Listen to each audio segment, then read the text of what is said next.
Jordan Everly had always relied on the practical side of his brain. A historian and a firm believer in facts, he'd often dismissed the old family legend as pure superstition, a tale his grandmother had told him since childhood. According to the legend, the curse was that any firstborn son in a generation was to turn into a woman on his 25th birthday. Jordan had never paid it much mind.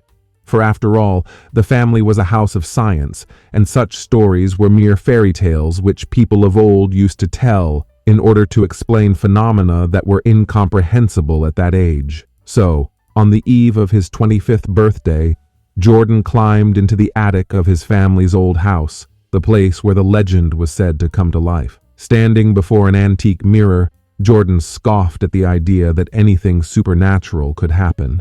He raked a hand through his hair uncomfortably, noting a slight shiver before dismissing it off as the cold breeze. It was midnight, and then the air in the room turned cold, as if a charge of electricity had passed through the room.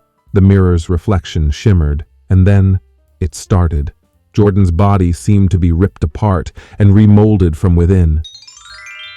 His broad shoulders disappeared, and his chest became round and soft. His face shape also changed to become more feminine. Hair, smooth and beautiful, grew from his head, and his powerful body slowly turned thin, almost like a woman.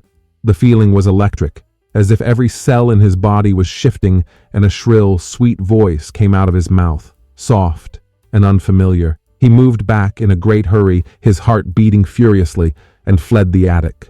He nearly knocked into his girlfriend, Maddie, who was standing close to him, waiting for him outside. She opened her mouth and breathed in sharply when she saw the change in him, but there was no look of surprise in her eyes, no look of disbelief. "Jordan, or should I say Jorina?" Maddie said softly, and she looked at him worried, but at the same time admiring. "I've heard the stories. Your family's curse." Jordan's mind reeled. He opened his mouth to argue, but he now had a woman's voice, and the world seemed to spin even more. He stared at Maddie, not knowing what to do or where to turn. Maddie drew a sharp inhale, then slid her palm over his shoulder gently. "You don't need to be scared. This isn't a curse, it's a legacy." The words felt foreign, and yet somehow comforting. Maddie led Jorina downstairs, and there was Jordan's grandmother. Nora was waiting. Nora glanced up, smiled through her tears, and her eyes seemed to gleam with maturity. "It's not a curse, dear," she said gently. "It's a transformation, one that has run through the Everly family for generations." Jorina could hardly process the words. "What do you mean? Why? Why did this happen to me?"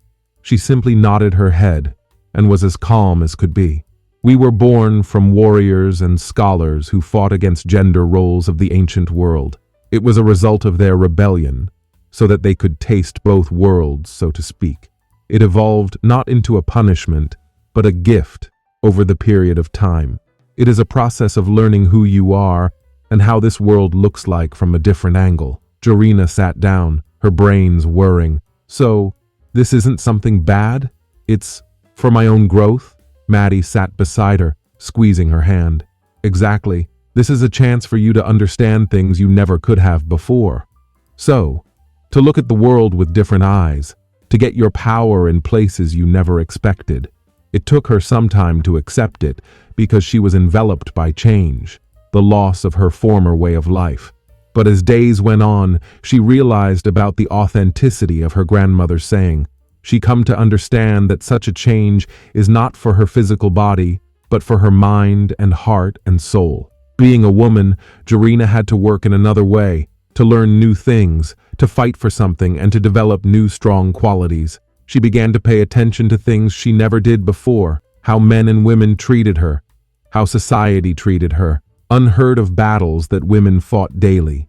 Her friendship with Maddie developed not only because they were the partners once, but because Maddie stayed with her during the most drastic transformation in her life. She assisted Jorina in counseling her about the new life she was leading, teaching her how to deal with new life with patience and love. Jorina began to look at the process of becoming a woman not as a change in the worst sense of the word, but as a development process. He learned to become stronger and kinder for the world to provide, one that he grew to embrace. This, what had come to be seen as a frightening change, was in fact the beginning of a new form of freedom, a sort of awakening to self, power, and freedom.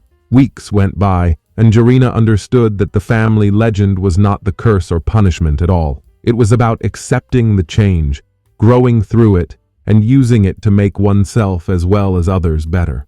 She was provided with a chance to see both sides of the world, and with Maddie, she was ready for everything that life had to offer. Thanks for watching. Please don't forget to subscribe.